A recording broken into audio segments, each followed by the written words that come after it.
Hello and welcome, lovely listeners. Please get yourself comfy and cozy as we step into today's episode of The Grass is Greener. If it's not obvious from just honestly the title alone, we talk about weed here, and we are going to be talking about weed today, and specifically the role of cannabis in pain management and how weed can be used in a medicinal way. This isn't to say I'm against smoking weed recreationally or like only using it in a medicinal setting, but there also is, I have to clarify, there are certain people that should not interact with cannabis at all. And if you are unsure if you are one of those people, please ask your doctor, do some research. Do not just go balls to the wall with it. That I don't recommend. But if you experience any chronic pain, anxiety, overall stress, it could be really great for you. It could be a really good option and an alternative to over-the-counter prescriptions, as we can see in a study that was published by the Journal of Psychoactive Drugs, where they had a sample size of 1,000 people using cannabis, and they found that 65% of those people were using weed to manage their pain, and 80% of those people found it to be really helpful in managing their symptoms.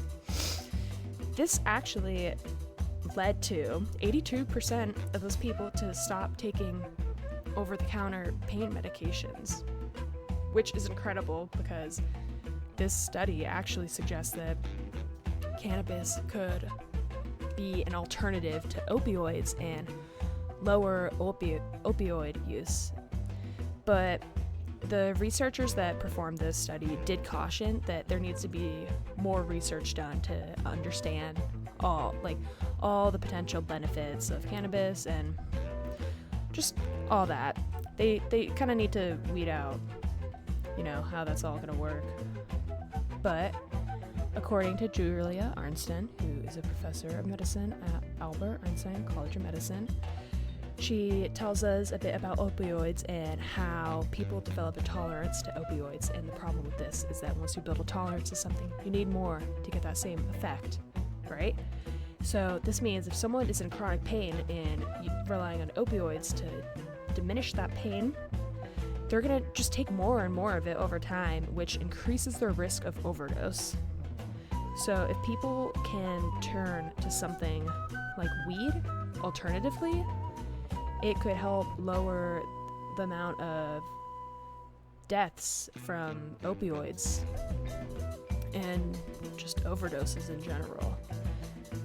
But as gnarly, not bad, can't call drugs bad, but it's harsh. Like, these are harsh substances.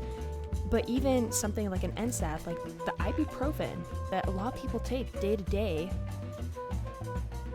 it can cause a lot of problems, and it actually can cause GI bleeding, kidney damage with chronic use, and acetaminophen toxicity is actually the second most common cause of liver transplantation, just worldwide in general, according to Dr. Gwen Worm, who is an assistant professor of clinical pediatrics at the University of Miami Miller School of Medicine.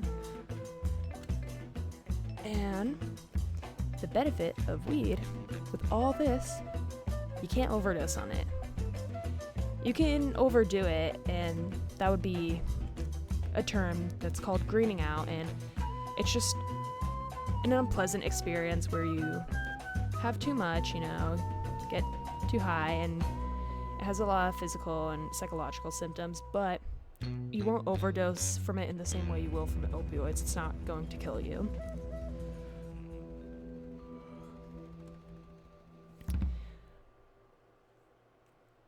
And there actually was recently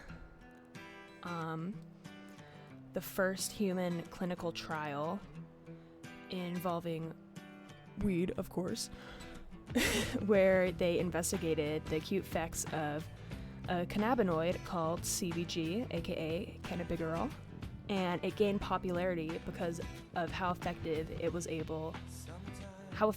was able to reduce anxiety in this clinical trial they had. This was something done very recently, I believe this year too, where they ran an experiment over Zoom, and they had some people take edibles, some take a placebo, and they would ask them questions in intervals of time to see how it affected them, how was their mood, and they actually even did a verbal memory test to test how these participants, how their memory was affected, their recall.